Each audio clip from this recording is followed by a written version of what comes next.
Good day, everyone, especially to our instructor, Mr. Jerome Villaos, to my fellow students, good day.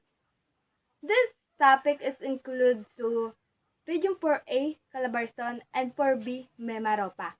Me, Cecilia Graida, and Mr. Jericho Francia, your reporter for today's video.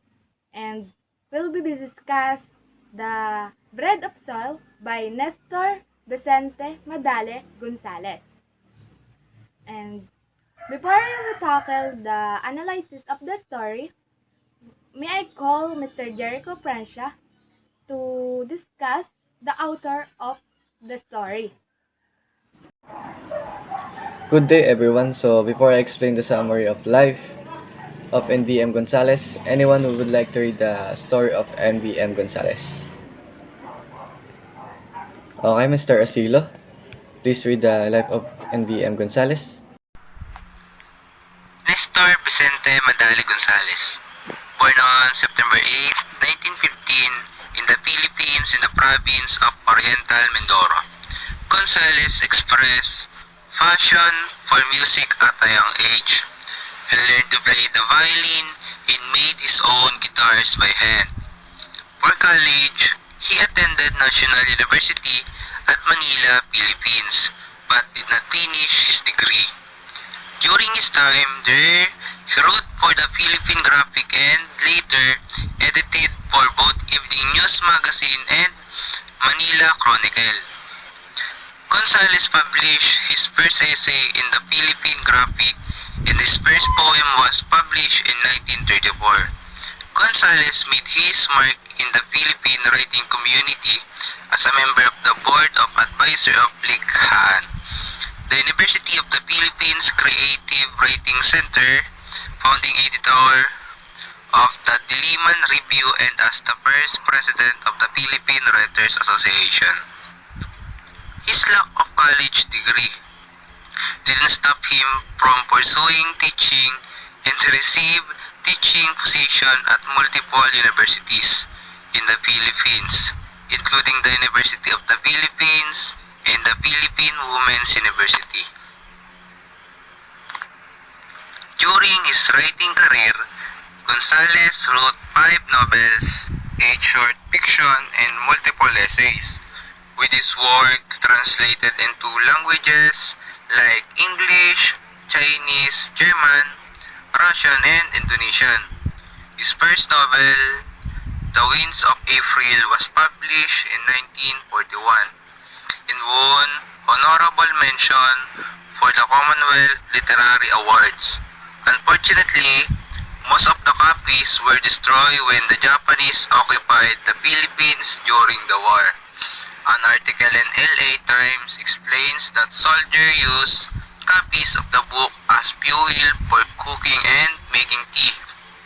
Presently, the University of the Philippines Press republished copies of this lost book. Gonzalez has received numerous awards including the City of Manila Medal of Honor in 1971, the Cultural Center of the Philippines Award in 1990, and the role of Regents Professor at the University of California at Los Angeles in 1989. Gonzalez passed away in 1999 at the age of 84, leaving behind his wife, 4 children, and 5 grandchildren. In 2016, Gonzalez's son, Dr. Michael Gonzalez, led an NBM Gonzalez workshop in Oriental Mindoro. This workshop was in honor of the 2015 centenary of Gonzalez's birth and was held in the province of Gonzalez's childhood. As an article in the Philippine Star explains, this workshop brought together writers, many Filipino-Americans who visited for the workshop. During the writers' time, together the mixed composition of the group and the diversity of the participants' backgrounds led to some very interesting discussion dealing with identity, race, language, and representation. This workshop and the redistribution of his destroyed novel work as ways to keep his memory alive and continue to share the impact in BM Gonzalez had for Filipino and Filipino-American literature. So thank you, Mr. Asilo. And we before continue with Mr. Francia's explanation as a summary of life of NVM life, we will read NVM contribution and work. Contribution and work of Gonzalez. Novel and poetry. The Winds of April, The Bamboo Dancer, A Season of Grace, The Land and the Rain, The Happiest Boy in the World. And then the short fiction is The Tomato Game, A Grammar of Dream, and The Other Story, and The Bread of Soil, Mindoro and Beyond, Children of the Ash-Covered Loam, and Seven Hills Away. And the essay is A Novel of a Justice and Work on the Mountain. And now, may I call Mr. Pransha to proceed the explanation of summary who is NBM Gonzalez. Nestor Vicente Madali Gonzalez, familiarly known as simply NBM Gonzalez. He was a teacher, an author, journalist, and essayist. His most notable works include the novels The Winds of April, The Bamboo Dancers, and A Season of Grace. Moreover, Gonzalez also wrote a short fiction such as The Children of the Ash-Covered Loam and The Bread of Salt and other stories and essay. Distinctively wrote of the Filipino life in the world. The affairs of letters Gonzalez created is more than literature. It is a story of a Filipino in the world. It is his story. Gonzalez was born on September 8 in 1915 on Romblon, and he was moved to Mindoro at the age of 5. Gonzalez started his career at the age of 19. He have produced 14 books and accumulated many awards. He studied at the National University in Manila, but he never obtained a degree. Furthermore, after Gonzalez returned to the Philippines in 1950, he began a long teacher career at the University of Santo Tomas. In fact, Gonzalez was one of only 2 people teaching there without holding a degree. So also, Gonzalez received an honorary doctorate from the University of the Philippines in 1987, and its first international writer, and he became the first international writer in residence in 1988. 65 years later, he was still creating affairs with letters, and he passed away on November 28 in 1999. And the reason for that is due to kidney complications. Gonzalez is remembered as an innovative writer and dedicated and humble friend. For to proceed the analysis of the story, we will watch the story of The Bread of Soil. The Bread of Salt by NVM Gonzalez. It was his assigned duty to be up early in the morning and be on his way to the baker's to buy rolls and pandesal for the breakfast table. He was 14 and he has already got used to his task. On his way, he has thought of the bread of salt, pandesal, and wondered how it was made, what gives it flavors and shape. He was bored with it. For him, that only thing that seemed as a reward for buying pandesal, that of seeing the old Spanish house in which Ida, the girl of his dreams, lives. He busied himself with fantasies about Ida and dreamed of being a man worthy of the girl's affection. He was a diligent student and violinist. His feeling toward to the girl motivated him to persevere on being a good violinist. It didn't take long before he was transferred from second to first, and before long, he was invited to join beat-sized private band Minuelos Orchestra and perform in one engagement after another. He was happy to earn money through his own skills, although it was with other business that he had to endure rehearsals despite the outward disapproval of his aunt, who was against his chosen field. She thought musicians are no better than dogs scurrying to get their mouths on food scraps in trash bin, for they are always the last one to eat at every party. But he didn't mind thinking that the money he'll earn from playing the violin will allow him to buy a brooch and beautiful stationery for his ardent love letters to Ida, so he could profess his love for her. Unfortunately, his plans weren't materialized. A defining moment happened when their band was chosen to perform during the grand surprise party in the old Spanish house. Afraid of being late to their commitment, they arrived early at the venue without eating supper at all. The band rendered music for hours, and it was already midnight when they were given a break to eat. The young boy, who had been starving already, took the chance to voraciously devour the delightful cuisine served on the table. He conveyed every food to his mouth as if he was in a battlefield, making his mouth full with a variety of food he couldn't even recognize, until he heard the voice of Ida from behind. He was caught. Ida saw him and she asked him if he hadn't eaten anything yet. It was a disaster. He thought he was with his bandmates only, but he was wrong. To add insult to an injury, Ida even told the boy that she would pack him a big package of food if only he could wait for the visitors to leave. She was thinking that the young boy must be extremely hungry. It was like a forceful punch against his ego, making him too small in front of the girl. Of all people who could see him, it was Ida who caught him off guard. For a long time, he tried to look perfect in the eyes of the girl, but he was like a glass already broken by humiliation. He already felt defeated even before he started to tell his feelings. Reality slapped him the moment he realized the big difference between his status and that of Ida. He walked away. His admiration for Ida was instantly gone. He realized that his dream of him with Ida wasn't he thought it would be. After the party, the boy asked his friend Pete to go to the bakery to buy pandesal with his own money, but the bread wasn't ready yet, so they had to wait.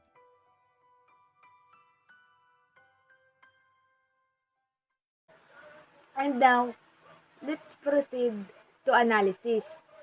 Analysis, we have plot, character, point of view, settings, conflict, symbol, and also them. So let's proceed to the plot of the story. Who wants to read the plot of the story? Anyone?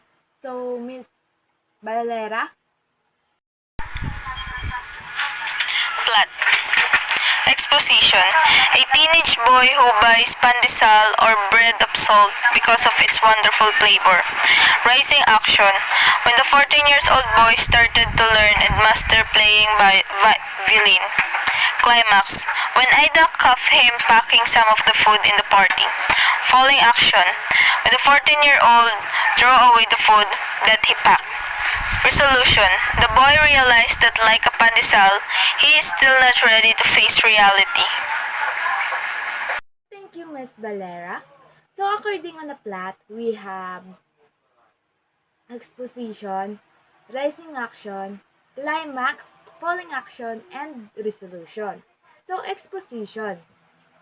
So the exposition, so we all know that what exposition means is what's the introduction to a story, the primary character. Name that why the exposition of the story, the bread of soil, is a 14-year-old boy, which is the protagonist who love to buy pandesal or the bread of soil because of its a wonderful flavor. According to the rising action, when the 14 years old boy started to learn and master playing violin.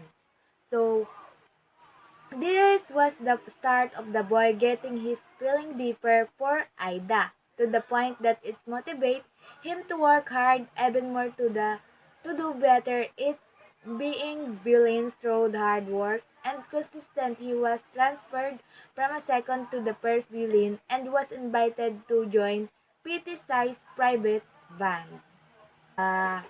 Climax of the story is when Ida caught him packing some food in the party. So from the moment that he heard the voice of Ida while eating the expensive food from behind, he felt embraced in the front of his crush Ida, and Ida asked him if he's already eaten yet and said she would pack him a big package of food if only he could wait for the visitor to leave. He then realized the gap between him and Ida, that the 14-year-old is just a poor boy, while Ida is out of his reach. Next is falling action. So, when the 14-year-old drove the food that he packed, so after realized the gap between them, the 14-year-old boy felt hopeless. He witnessed his love for Ida for being broken because of their circumstance in life, that he was just a fish on the pond while Ida is a princess in the castle. And also the resolution. The boy realized that, like a pandesal, he is still not yet ready to face reality. So after the party, the boy asked Petty to buy pandesal, but it was not ready because they too early, so they have to wait. Similar to the 14-year-old boy, he was too young for Ida, and his feelings for her is too early. Let's all proceed to the character of the story. So, who wants to read? Okay? So, Miss Balongkas?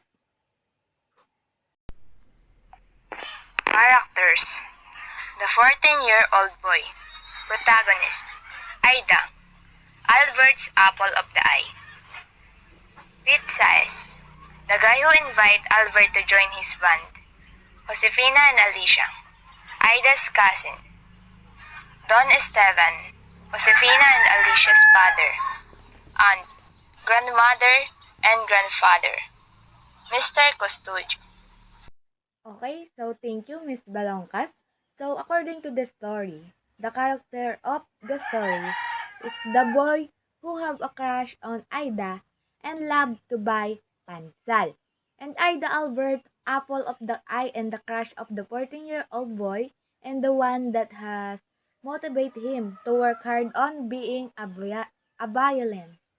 And then, Fit is Fit size, the guy who invite Albert and have recognized his talent in a playing violin. That's why he invite him to join his band. And Josefina and Alicia, Ida's cousin, and the two daughters of Don Esteban. And Don Esteban, he is Josefina and Alicia father, and Ida's uncle. And then the auntie, he was the aunt of the boy, and the one against his chosen field, which is the playing violin. And then according po doon is which is the grandfather and grandmother. And Mr. Custodio. And according to the point of view is the first person, which is the story revolved around the narrator. The name of the character was not introduced. The boy was around character. His emotion changed when he saw Ida and changed again when Ida saw what he did. And in the end, he came to his original self. So, may I call Mr. Pransha to continue the analysis, which is the settings of the story.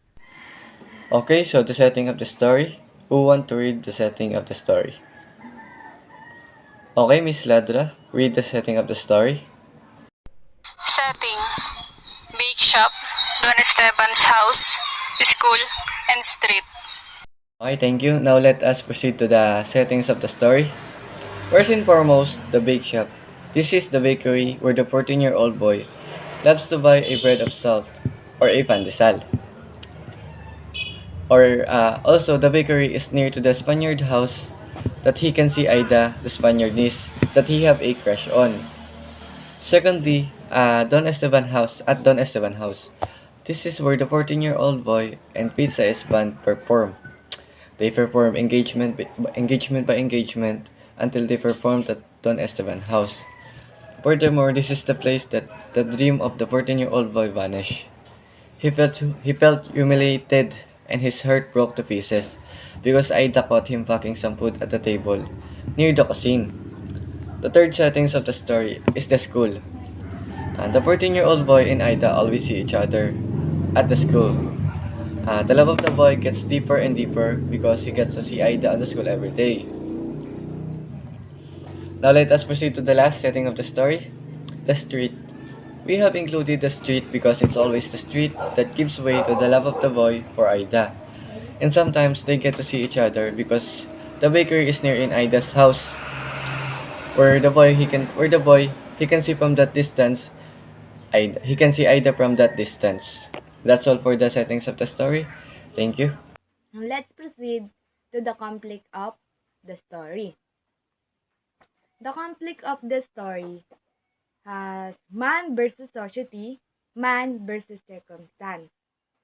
Okay, so it's basically a man versus society is a kind of a conflict wherein Albert dream and desire of being with Ida cannot be materialized because of the social class that he is in. And a man versus circumstance because the boy is just poor and because that what he went through, like when it happened at the party, what happened to him was very humiliating because Ida saw him wrapping food. Okay, so let's proceed to the symbol. So who wants to read the symbol? Okay, so Mr. Guerrella. Symbol. The bread symbolizes the boy. He is not ready to face the world and that he is still young to accept the challenges in life. So thank you, Mr. Guerrella. It symbolizes the boy because after the party, the asked his friend Petey to go the bakery to buy pandesal, but the bread was not ready yet, so they had to wait just like what happened to the boy. It is not ready yet for Ida. It is too much. He is young for the feeling he feel for Ida. That's why can you watch on the video. Watch the line he already felt defeated even before they started to tell his feeling. When he realized the gap between them. So imagery is a descriptive language used to the appeal to a reader's sense. So let's search the imagery. How enjoy jingling the coins in my pocket. So the reader's sense is sound. The men who work their long flat wooden spades in and out of the glowing mouth of the oven. The reader's sense is sight. And then imagine the pattern of the shoes upon the wooden veranda floor is a reader's sense of sound. And the pity press my arm is the reader's sense of touch. And then the in her blue skirt and while Mandy, she would be half a block ahead. The reader sense is sight. And then the sea wind carrying the struggling notes across the Piblet River. The reader's sense has sound. And then in a low bosom, boiled bodices and white summer hats is the reader's sense of sight. And now, let's proceed to the symbol of connection. May I call Miss Belga to read the connection? Connections, relevance. The story to its very core is very Filipino. Next is pandesal, a staple food of the masses. Next is musicians or art performers, shown as low-class citizens or eat-last parties. Next is somewhat of touch on colonial mentality. Next is, but especially, this shows about the Filipinos' pride in the ways they show their class, example, parties. And lastly, this shows a Filipino's take on puppy love as it may seem in the perennial katorpihan of Filipino males. So, thank you, Miss Belga. So, let's proceed to the theme of the story. May I call Mr. Pransha to report the theme of the story? Themes: love, vet, and social status, and simple routine and life. Is the theme of the story. Love, vet, and social status. Also, the simple routine and life. Because the 14-year-old boy is willing to endure the ongoing rehearsal of playing violin and just taking a little bit rest, he take risk for his love for Ida and encourage him to do even more better in playing violin. This encouraged the boy in playing violin even more better. That's why he was promoted from second to first violinist. From second to first violinist, his hard work paid off to prove his love for Ida. He bet everything for his love for Ida, and suddenly it was ruined unexpectedly. Social status: the 14-year-old boy is from a poor family, while Ida is in the wealthy family. Having this wall of status, the 14-year-old boy realized that his love for her is not gonna work because he's still too young for Ida. Even if it's work, Ida's family will be against it because the 14-year-old boy is just a poor, he's just a poor boy. The next one is simple routine in life. Every day, every morning, the 14-year-old boy goes to the bakery to buy a pandesal. It was always the routine of the boy until he see Ida at the Spaniard house and he felt in love. And he felt in love in her. In the story, we have the conclusion. May I call Mr. Pransha to give the conclusion of the story? Life is not easy. Sometimes it seems to be so unfair. It's awful, too ironic because to be happy, one must feel pain. People every day are striving hard so that they can buy their needs and wants in life. But sadly, there are people that no matter how hard they try, it's still going to be difficult for them to get what they need. Because they are not given the same privilege middle or higher classes can attain, like being able to eat 3 times a day, and access to a quality education, and a lot more that are hard to reach, mostly if you are poor and belonging to a lower classes. Bread of Salt, a dramatic story that features how our society looks like. It shows how our differences make gaps between individuals, where there are poor and riches, social status continue to define us for who we are and where we belong.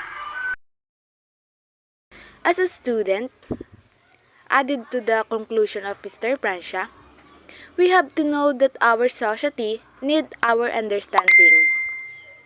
That love, dreams, and hope is not only for the elite but for everybody. Let's start spreading equality for everyone, regardless of the status, gender, etc., and keep reminding ourselves that we are all equal in this world. Let's stop turning a blind eye on the horrible things that are happening around us and never isolate anyone. Until when we be ready to see the reality of the world, let's break away from the stigma on how we negatively view poor people as less competent and less human. Let's stop making them feel inadequate and include by instead start understanding and helping those in need. Because no matter what social class you belong, we all deserve unconditional love and support. So together, we can all rise up. Okay, so that's all for our report, The Bread of Soil by Nestor Vicente Madali Gonzalez. Thank you everyone and have a nice day. And before that, you may share your insight on our report. Just comment the comment section. So again, thank you for listening and watching for this video. Bye-bye.